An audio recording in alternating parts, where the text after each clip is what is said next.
Find the 20th term. ಇದೆ. Find the 20th term from the last term of the AP, which is 3, 8, 13, and the last term is 253. So ಸ್ವಲ್ಪ pass ಮಾಡಿ ಯೋಚನೆ ಮಾಡಿ ಏನು ಕೇಳ್ತಾ ಇದ್ದಾರೆ, ಏನು ಕಂಡುಹಿಡಿಬೇಕು ಅಂತ ಹೇಳಿ. ನಮ್ಮ ಎ ಪಿ ಬಂದು 3, 8, 13, ... 253. ಅವ್ರು ಏನು ಕೇಳ್ತಾ ಇದ್ದಾರೆ ಅಂತ ಹೇಳಿದ್ರೆ, ಹಿಂದಿಂದ ಈ ಕಡೆಯಿಂದ 20th ಟರ್ಮ್ ಅಂತ ಹೇಳಿ ಈ ಕಡೆಯಿಂದ ಕೌಂಟ್ ಮಾಡಬೇಕು. ಮೊದಲೇದಾಗಿ ಯಾವ ಜಾಗದಲ್ಲಿ ಇದೆ ಗೊತ್ತಿಲ್ಲ. ಈ ಕಡೆಯಿಂದ 20ನೇ ಮನೆ ಅಂತ ಹೇಳಿದ್ರೆ ಹೇಗೆ ಕಂಡುಹಿಡಿಯೋದು? ಆಗಲ್ವಲ್ಲ. ಸೊ ನಾವು ಏನು ಮಾಡ್ಬೋದು ಅಂತ ಹೇಳಿದ್ರೆ, right, we can consider alternatively. Let's consider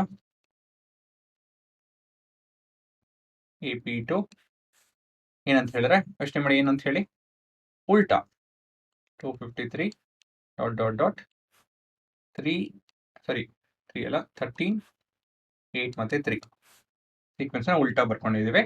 ಇಲ್ಲಿಂದ 20th ಟರ್ಮ್ ಈಸಿ ಅಲ್ಲ ಕಂಡುಹಿಡಿಯೋದು ಅಲ್ವಾ?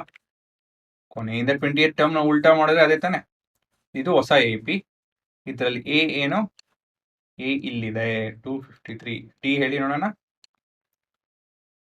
ಟಿ ಕಂಡುಹಿಡಿಯೋದಕ್ಕೆ ಲಾಸ್ಟ್ ನೋಡಿ, last term minus the previous term, 13 - 8 -5. ಇದನ್ನು ಕನ್ಫರ್ಮ್ ಮಾಡೋದಕ್ಕೆ 8 - 13 ಕೂಡ ಮಾಡಿ. ಸೊ ದಟ್ ಇಸ್ ಆಲ್ಸೋ -5 ಅಲ್ವಾ? ಸೊ ಎ ಗೊತ್ತಿದೆ, ಡಿ ಗೊತ್ತಿದೆ, ನಮಗೆ ಎ 20 ಬೇಕಾಗುತ್ತೆ. Basically n is equal to 20. ಇವಾಗ ಫಾರ್ಮುಲಾ ಆ್ಯಂಡ್ ಸಬ್ಸ್ಟಿಟ್ಯೂಷನ್ ಅಷ್ಟೇನೆ. ಸೊ ಫಾರ್ಮುಲಾ ಏನು ಬರುತ್ತೆ? A n is equal to a plus n minus 1 into d.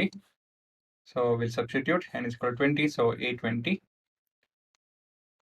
is equal to a plus 253 plus 20 minus 1, 19 into -5. So 100 minus ಇದಾಗುತ್ತೆ, ಇದು ಹಾಗೆ ಮಾಡ್ತೀನಿ, -5 multiply ಮಾಡ್ತೀನಿ, -100 ಆಗುತ್ತೆ, ಇದು 153 ಆಗುತ್ತೆ, +5 ಆಗುತ್ತೆ 158.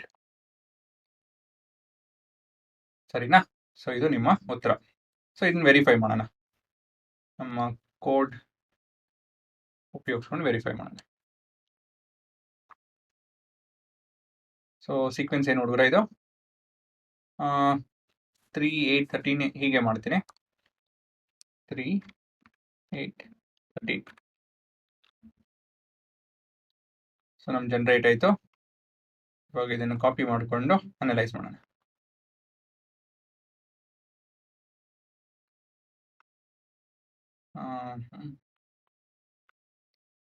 ಸರಿ ಇದೆಯೋ ಇಲ್ವಾ ಅಂತ ಹೇಳಿ 253 ಹುಡುಕಿ. ಇಲ್ಲಿದೆ ಅಂತ ನೋಡಿ, ಪಾಸ್ ಮಾಡಿ. 253 ಇಲ್ಲಿದೆ. ಸೊ ಇಲ್ಲಿಂದ 20th ಟರ್ಮ್. So 1, 2, 3, 4, 5, 6, 7, 8, 9, 10, 11, 12, 13, 14, 15, 16, 17, 18, 19 and 20, 158. ಸರಿ ಇದೆ, ಸೂಪರ್ ಅಲ್ವಾ? ಮೆಥಡು ಫ್ಲಿಪ್ ಮಾಡಿ ಹೊಸ ಸೀರೀಸ್ ಬರುತ್ತೆ, ಅದರದ್ದು ವರ್ಕೌಟ್ ಮಾಡಿ ಕೊನೆಯದಾಗಿ ಉತ್ತರ.